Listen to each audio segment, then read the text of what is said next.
For today's video, let's talk about operations on sets. Part 2. Ang part 2 natin will be focused on the complement of a set and the difference between two sets.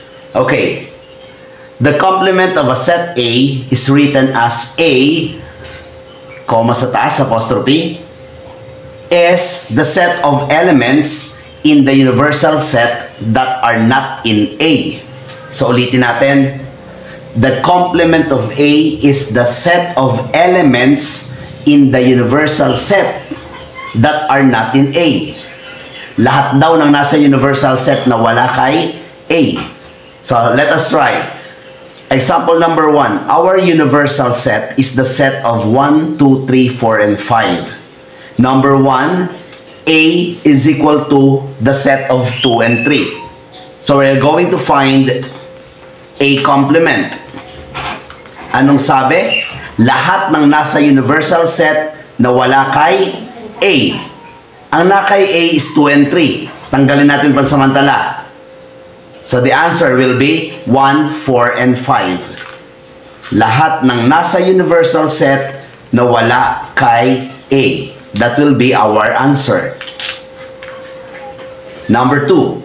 Dito ko na ilalagay kasi wala nang space. B is equal to the set of 1, 2, 3, 4, and 5. Our B complement is the set of lahat daw ng nasa universal set. So ito ay ibabalik natin. Ang universal set natin ay 1, 2, 3, 4, 5. Ang B natin ay the set of 1, 2, 3, 4, 5. Ano ba yung elements dito na wala dito? Wala, lahat meron eh. So, pag sinabing wala, ang sagot natin is empty set. And that will be our final answer. Ganun lang kasimple. Number 3. Again, our universal set is the set of 1, 2, 3, 4, 5. C is the set of 1, 3, and 5. So, C complement is equal to wala si 1, 3, and 5. Ang natira si 2 and 4. Ito ang elements na naka-universal set na wala kay C. So, the set of 2 and 4. Ganun lang kasimple. And last number. Again, our universal set is the set of 1, 2, 3, 4, 5. D is equal to empty set.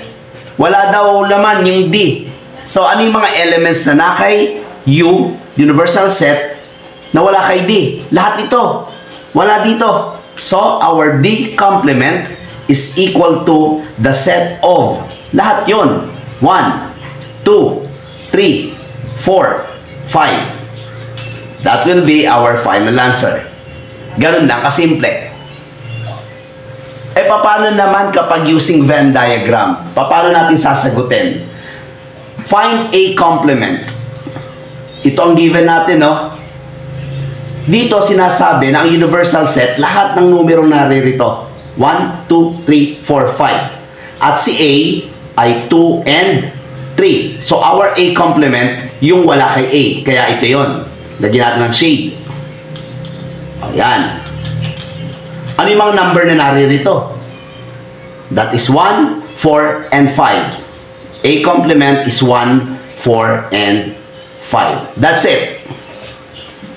Number 2. B complement equals, sabi natin yung nasa labas ng B. Wala namang elements sa labas ng B. So, sagot natin, empty set. Wala eh. Okay? Same lang oh. And number 3. C complement is equal to, sabi natin, yung nasa labas ng C. Ito yun. Lahat ng elements ni U na wala kay C. That is, ano yung nasa labas? 2 and 4. Ganun lang kasimple. And last number, number 4. D complement. Anong sabi? Sa labas ng circle D. And circle D, empty set eh. So lahat na makikita natin dito sa shaded area ay yun ang ating answer. That is, teka lang, baka hindi makita. Uusog ko. D prime is equal to the set of 1, 2, 3, 4, and 5. Ganun na kasimple. Lahat ng sa labas ng circle D. Ganun na kasimple. Let us proceed to fourth operations on sets and difference of two sets. The difference of set A and B is written as A minus B. Anong ibig sabihin nun? A minus B is a set of elements in A that are not in B. So, okay, sagot natin itong mga examples. We have A equals the set of 1, 2, 3, 4, 5. B equals the set of 1, 3, 5. C is the set of 2, 4, 6. And D is the set of 1, 2, 3, 4. Number 1, A minus B. Anong sabi? A minus B equals the set of elements in A that are not in B. So, tatanggalin lang natin yung B sa A. May 1 dito. Tanggalin. Tanggalin. B. Okay. 5. 5. Anong natira? Anong natira? 2 and 4. So, A minus B is the set of 2 and 4. Ito lang yung elements na meron si A na wala si B. Kasi ang sabi ay set of elements in A that are not in B. Wala sa B ang 2 and 4. So that will be our final answer. Number 2. B minus A. Balik na rin naman natin. So burahin ko to. B minus A. Ang sabi naman dito, pag B minus A, lahat ng elements na meron si B na wala kay A. Sige nga, tingnan natin kung ano ang meron kay B na wala kay A. 1. May 1 ba? 3. May 3 ba? 5. Meron bang 5? Yes. So, wala. Wala si B na element na wala si A. Kaya, parehas meron. Walang natira. So, the answer will be paano to? B minus A is an empty set. Kasi dapat ang ano niyan, may matitira dito, may sagot dito. Walang natira dito, kaya empty set. Kasi set of elements in B. Babalik na rin natin eh, kasi B minus A. B that are not in A. Eh lahat ay meron. So empty set siya. Okay? Let us proceed to number 3.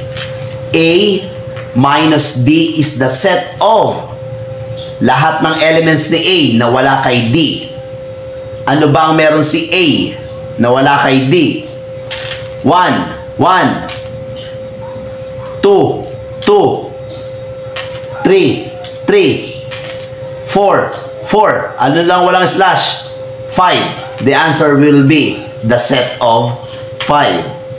5 lang ang elements na meron kay A that are not in D. Okay? 5 lang. Ito lang kasi ang wala kay D. Let us proceed to number 4. C minus A is the set of, ano kaya ang sagot natin? All elements in C na wala kay A. O, isa-isay natin. 2. Meron bang 2? Meron. Cancel, cancel. O, doblehin natin ang ano, gawin natin cross para hindi nakakalito. 4. 4.